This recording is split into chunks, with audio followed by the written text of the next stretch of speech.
Hello, London.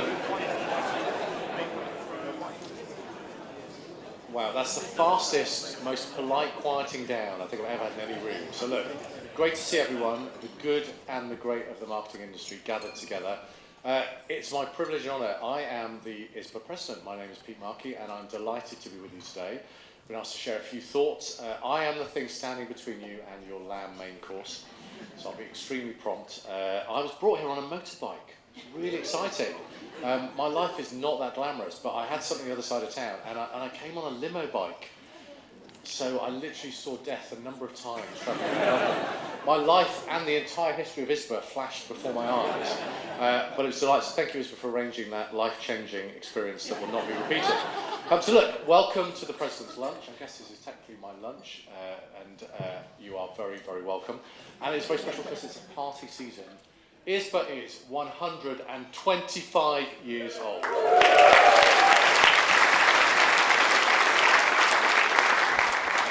And it's great to be joined by so many people who were here 125 years ago. So, delighted and honoured you're here. This is an amazing milestone to reach. And in many ways, the story of ISBA is set against the backdrop of real evolution and revolution, as Phil was talking about earlier on. It's a story linked to the world of technology. It spans an era of tech advancements that have really disrupted the world of advertising, but also disrupted human culture and behaviour in its broadest sense. ISBA is interwoven, I think, into our culture and where we're going. But it's also a story with a real message at its heart. So ISBA is all about tackling and challenging things if they are seen as unfair. And I think we'll talk a little bit about them, things that need to be challenged and tackled, and taking responsibility to make things better. And it's hard if you're trying to do that alone. Much easier when you're doing it collectively and together. And I've been involved, as Phil said a moment ago, with ISBA for over a decade. And what I love is the collaboration of people, great people in the industry coming together to drive necessary and really important change. And that ethos definitely resonates with me personally and professionally. Challenging the status quo is hard on your own. It's much easier if you're collectively doing all of that together. So those of you that were here a year ago, your memory is probably better than mine, but I remember I did tell a little bit of this story. Back in the year 1900, 7 plucky advertisers formed what was called the Advertisers Protection Society, the APS, which was later renamed as the equally snappily Incorporated Society of British Advertisers, or ISBA, because that's a mouthful. Now, as a shameless Marvel fan, I compared them to the Avengers, because they were a fearless group of superheroes with waxed moustaches, stiff collars, and they sold groundbreaking products such as floor cleaner and ink pens for those who could use them even on horseback. And they tackled newspaper barons who were taking the piss and their money in return for advertising space, but were unwilling to share the number of newspapers sold. These 7 business people paved the way for audited media measurement in the UK. And we are grateful for their legacy and everything that they've achieved. Now, not all superheroes, as we know, wear capes, so I'm going to pause in my history lesson to thank the superhero is in the room, which is Phil Smith. So just give him a cheer and a clap there.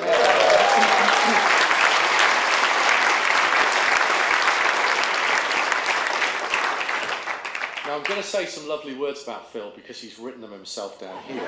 But we have a special present for Phil. We're not presenting. We have a gold-plated carriage clock that we're going to be giving to... No, we won't, Phil, you're fine. So look, Phil's an amazing job. He is stepping down, but he is an industry hero and someone I've admired for many years. Joined, as he said, 8 years ago, and it was really about, I think, delivering an ISBA that was fit for the future. ISBA, from my memory back then, had a bit of an existential crisis. Who were we for? What were we about? And were we really fulfilling the legacy of those amazing people that founded the APS all those years ago? And I'd argue that Phil has done a brilliant job of restating ISBA, giving it renewed energy, renewed purpose, and tackling things that really matter in the industry. Marketers, like all of the people in the room, are all tackling changing issues and changing challenges in the industry, and Phil has tackled that absolutely head on with passion and vigour. Now I remember this story because 2 months into his tenure, the Times broke this story about brands supporting terror. I remember this story because I was sat in the pantomime. It was Dick Whittington at the Hall Theatre in Surrey, and during the interval, my phone went off and I was tucking into a salted caramel ice cream, thinking, who the hell's ringing me in the middle of the pantomime? And it was some from a media agency going, I've got this problem, our video's appearing on YouTube. I used some interesting words. But thankfully, Phil and ISBA were all over that issue, collectively supporting brands like the one I worked for at the time, saying, right, how do we sort this? So ISBA and its members took action, were the driving force behind that, and online safety, working with the government, ongoing reforms of programmatic advertising, new relationship between platforms and advertisers.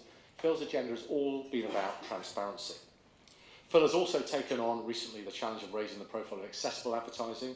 He's worked with ISBA's sister organisation, the UDM in France, a network of key stakeholders, the Ad Accessibility Network, and is committed with the industry to make every single ad accessible to all. Amazing work by Phil, and I'd argue we should all be leaning into that more. Now, it's been touched on already, but Phil, because he's ambitious and because he likes a challenge, took on the biggest thing of all, which is around true cross-media measurement. I'd argue that his crowning achievement is Origin, and his commitment to that programme has been unwavering, and it's not been easy. My hope is, in 125 years' time, there's someone on this stage, probably won't be me, unless there's some amazing life-changing products developed, but on this stage celebrating this moment and the achievement of what Origin has done. It's moving, as Phil said, to expanded availability. Phil is not getting away that easily. He'll be here for lunch next year. I've already signed him up and taken his money. He's going to take on the role of Origin chair, and I'm confident we're going to continue to hit all the major significant milestones. My encouragement, because I have to do a sales pitch here, is if you're not already involved with Origin, please lean in. It's the direction of travel. It's really exciting. We were already on board at Boots. I know others in the room are. Please lean in, be part of that change, be part of that revolution, evolution. Given everything Phil's achieved, it was no surprise at all that he's been awarded an OBE.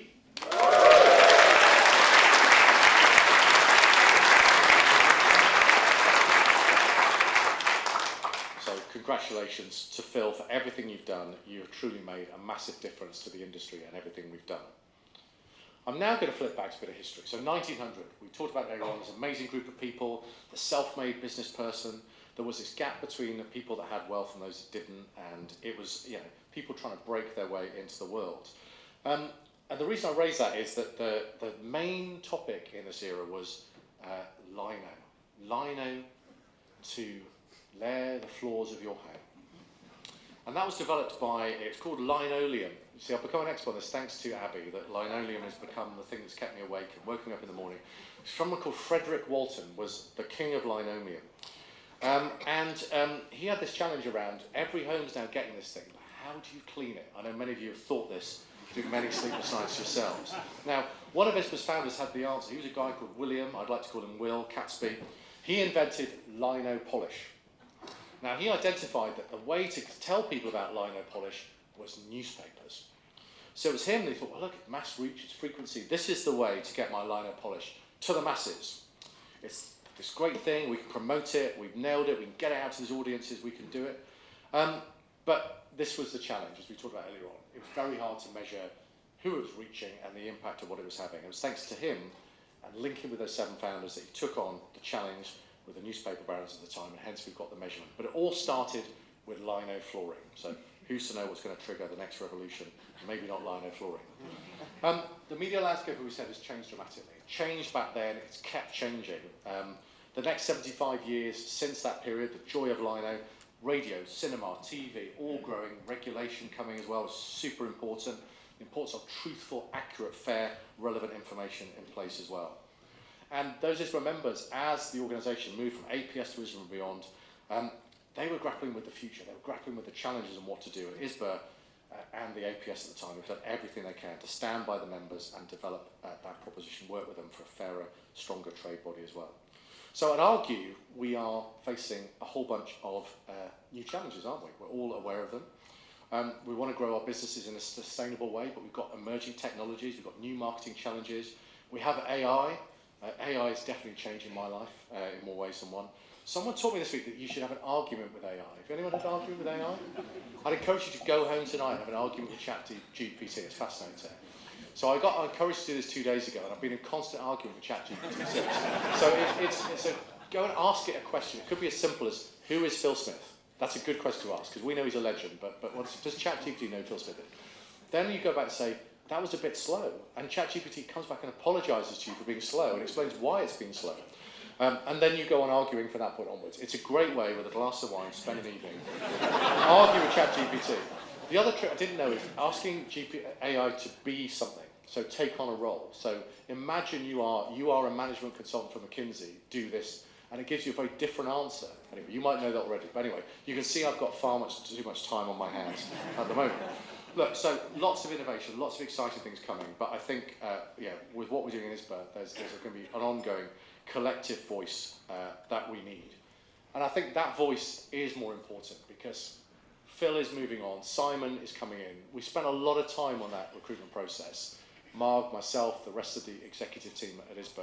Simon's going to be amazing. He's going to build on Phil's legacy. We hope he's going to join later in the year. Origin will continue, but Simon will shape the next generation, the next agenda beyond the next 125 years. And I'm excited as president to shape that with him. But some of the fundamentals of things we talked about are going to be part of his agenda. The media landscape, AI, ongoing measurement, diversity, equity and inclusion. How we collectively build and shape this industry to make it as strong and as successful and wonderful as it is for the next 125 years and beyond. So my encouragement is, you're all here, which is great. Lean in. Lean in and support us. If you're not part of Origin, get on board.